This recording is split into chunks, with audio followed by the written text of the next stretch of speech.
see, I get here, I start big old oxygen tank. I flip on everything, turn all the knobs. I turn on the forklift. I get the machine up and running, get that machine started, you know? And it's like you're kind of loading up one side, unloading the other, and it's constantly moving, you know, constantly keeps you busy. And before I know it, it's like 3 hours pass, 2 hours pass. And, you know, it's a lot of keeping in contact with your guys, making sure everyone, you know, has got the parts they need, anyone needs parts, and then keeping up with the computer guy upstairs who knows what he's doing and who knows how to map out all those parts for the guy like me who cuts it out and takes it off the table. Yeah. And then before you know it, you just keep that repetition going and throughout the day, and the day's over and you're thinking, what the heck happened? You know, it's all done.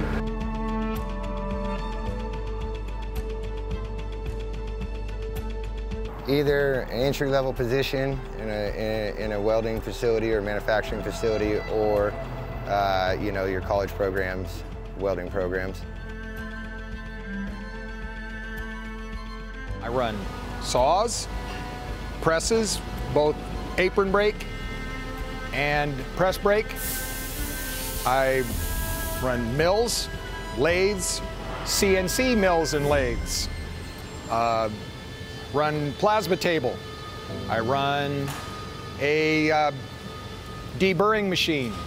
Run a welding robot. For me, I got interested in it because my father was an Air Force mechanic.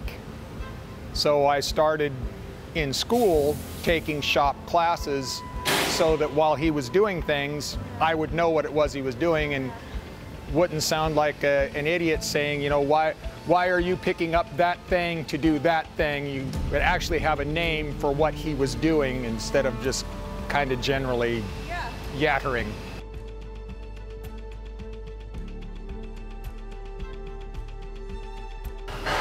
I knew that I was going to do a lot of it because no matter what, I could concentrate on it, and you know you're doing something that you like when somebody has to come and remind you, hey, it's time to take a break, or hey, we're going to do this, and you don't realize that the time has passed. If you can find something like that, then you don't ever have to work a day in your life. You're always enjoying yourself.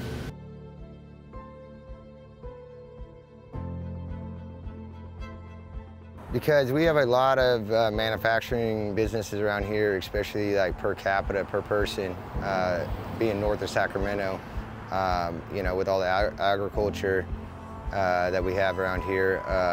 So there's a lot of opportunities for jobs, and you know, the growth around here with everything is everybody continues to grow. Our solid welding positions, experienced welders are very difficult to find, and so are machinists, CNC operators. Pretty much right now, all positions that are in the shop are difficult to fill and find qualified people for.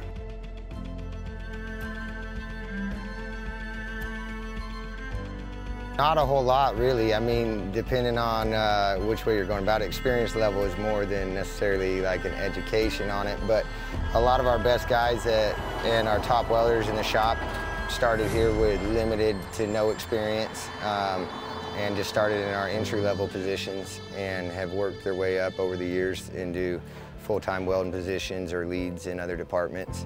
I don't think we've ever got anybody in here, like in our CNC, it's all been entry level, and they've worked in those positions and just kind of learned on the job.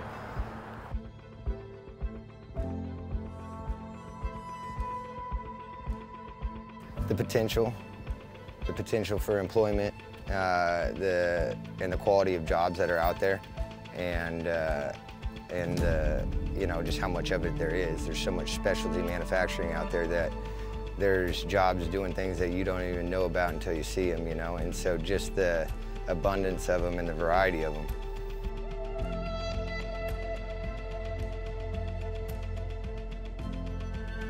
It's, you know, living expenses. It's, you know, cheaper up here than it is in the city, so you might be getting paid a higher hourly wage down there, but it calculates out to be the same. And plus, a lot of the shops around here are, you know, they're independently owned, and so you get more of that home feel at work.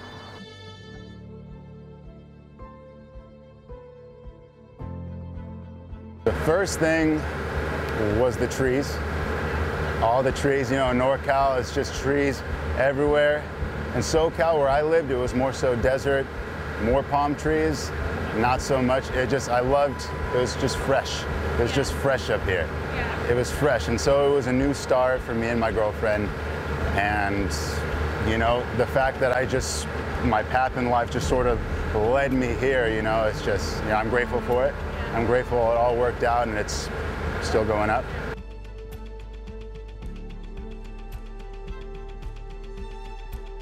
Well, you know, I actually did get a chance to leave at times, but this is where my family's from. For years, my family's from Northern California, so one way or the other I was going to end up back here. And you know, I guess what you're used to is what you like. So when I went elsewhere, it wasn't home. Yeah, that is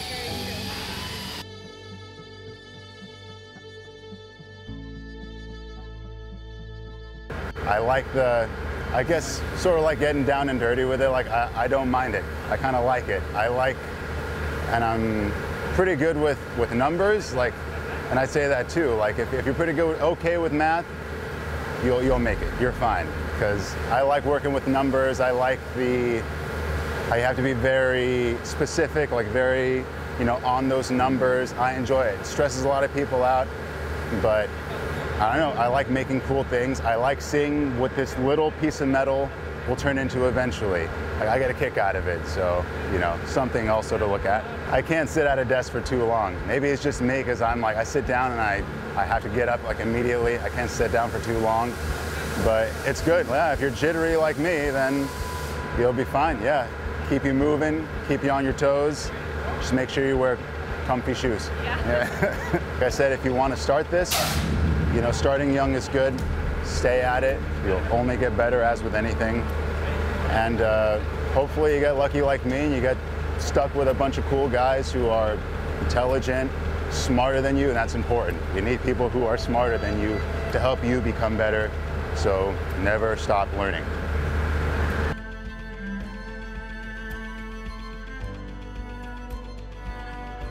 Well, first they should take any class that's available to them that has anything to do with an industrial art.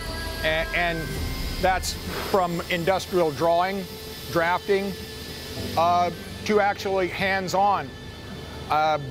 Also, you can pick up a job, which I did at like a wrecking yard, and start torch cutting things.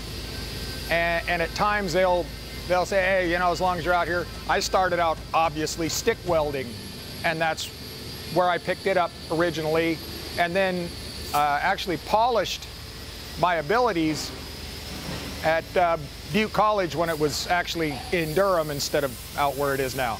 You know, just come on in, you know, go get a job, entry-level job, and everything is a skill that's developed. It's not necessarily natural talents.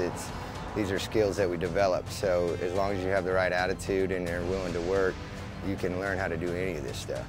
And so you can't be intimidated by it. You just got to kind of hop in there and go through the process of learning it.